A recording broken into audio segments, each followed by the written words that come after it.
I think the point is that, we were kind of in a supply side recession, and now by raising rates to some crazy amount, the end of which we're still not sure about, may actually then trigger the demand destruction to have a demand side recession.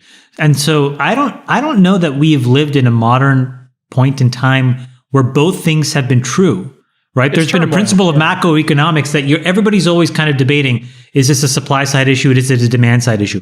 We know that in COVID, it was a supply side issue. We took all the supply out of the market. And now we're trying to figure out, when we exhaust, all of the money we've given people, and we destroy demand and take the incentives for demand to go away, right? Consumer confidence is now starting to turn. What happens then? Well, we're going to figure that out in the next 6 or 9 months. But the thing is, you have both that are true. It's not as if the supply side of the economy has been fixed. It's not as if everybody is running at 100% capacity. It's not as if all the supply chain issues have been worked out. Yep. So I don't know. I just think it's a very complicated situation.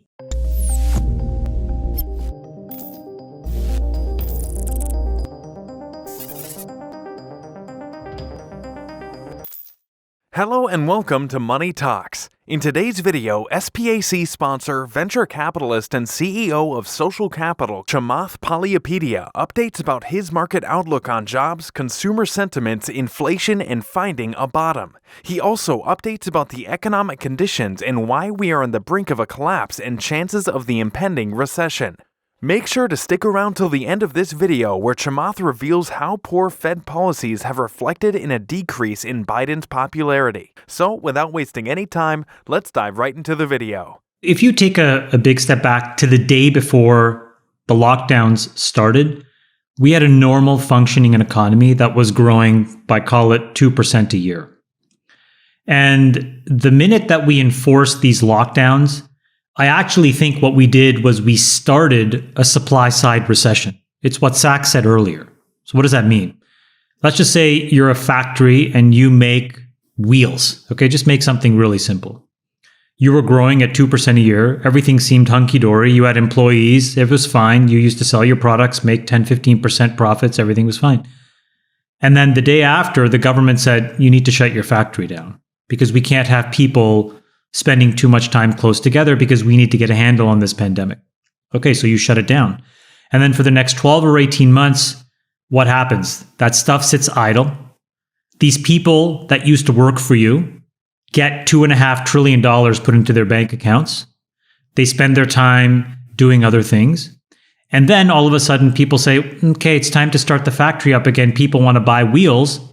And now all of a sudden you find that because everything all around the world was shut down, there's no rubber to make the wheels, there's no steel to make the axle, there's no people to put them all together. And so what happens?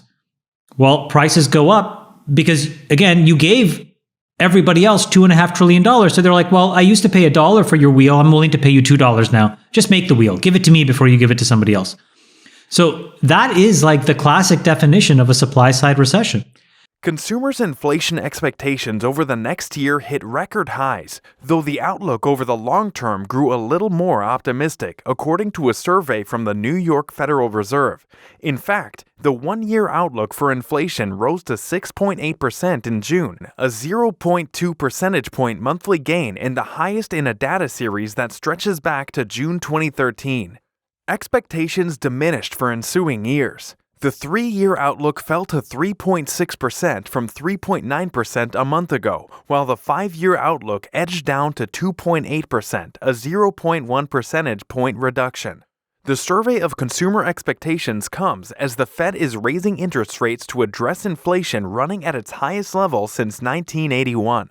Fed officials have raised benchmark short-term borrowing rates 1.5 percentage points this year and have indicated more increases coming until inflation shows clear signs of a pullback. I think after 2 years of a lockdown, I do think that people are anxious to reestablish some amount of normalcy. And this is really the first summer where everybody writ large can be out and do the things that they were planning on doing. Last year was the head fake summer, yeah. Last year was a little bit of a head fake. And look, you have 2 years of pent-up plans of, weddings. 50th anniversaries and weddings and all of this stuff that's happening. Yeah. And so I think people are really spending money. Let me maybe tie a couple of these things together because I tend to agree with you.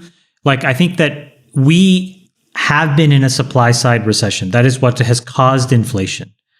We have to go through a process of taking all the excess money that's been put in out. And when you do that, we will destroy demand, and then that'll trigger a demand side recession because people will destroy asset values.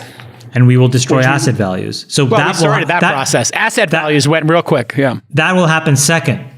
So the balance sheets of that segment of the population that is overspending right now, once their balance sheets really take the hit and they take a hard look at what their savings are, they're going to cut spending. Right. Yeah, so, but the point is, I think we're still firmly in that first phase, and I hate to be the bearer of bad news, but the reason why I think that we're still in the first part of this process is because people, broadly speaking, still have a lot of savings because of all the stimulus checks. There is still a lot of money. So, how will we know? Maybe is the better point when all of that excess savings has been, torn away from these people because of high prices. I suspect it's when Jason's first chart starts to close, right? So when people are, they're more motivated to re-enter the workforce. I think that's a signal. Freeberg, your signal is another one, which is when credit delinquencies really start to spike. It's because people then, tapped out their savings, then they tap their credit cards, and then all of a sudden they become delinquent. When all of those things happen, you're probably now at a point where that first phase of the supply side issues are largely done, and now you get to the demand destruction. But all of those roads, unfortunately, lead to the same conclusion, which is equities get really under pressure. There is no scenario where there's a bid to equities. Why would you buy something that has lower earnings in the future? Or why would you buy something that has a lower discount rate for profits in the future? In this case, both are true. June's survey results show some confidence that tighter monetary policy will have an impact, though expectations for the years ahead remain well ahead of the Fed's 2% long-run inflation goal. While participants generally expect prices to keep rising, the outlook for home prices fell dramatically.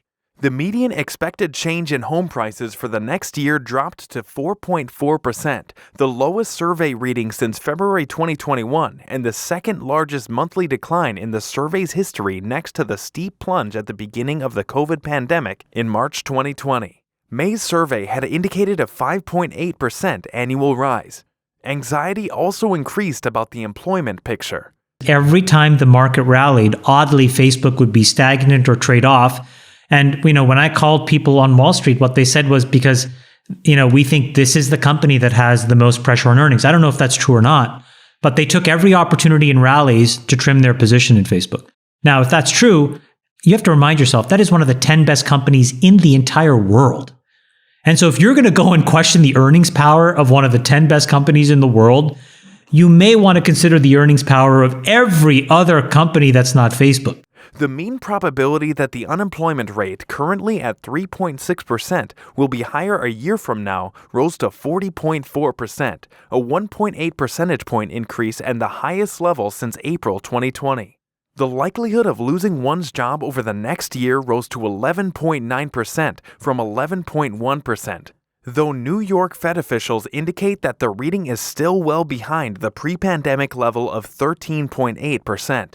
Household spending growth expectations pulled back from an all-time high in May to 8.4%, which is still well above the 2021 average of 5%. The latest inflation reading will come out on Wednesday, with June's Consumer Price Index expected to show a year-over-year increase of 8.8%, up from 8.6% in May, according to Dow Jones estimates. There's no reason why the Dutch government had to go and basically put thousands of farmers out of business. Instead, what they could have done is actually created the tax incentive that allowed farmers to adopt some of these bleeding edge technologies when they were probably too expensive to make it economically equivalent. I mean, by the way, that is not a newfangled idea. This is not genius talk here. The reason why they don't do the obvious simple thing is class bias. It is exactly what David said. It is the influence of people who look down on these people.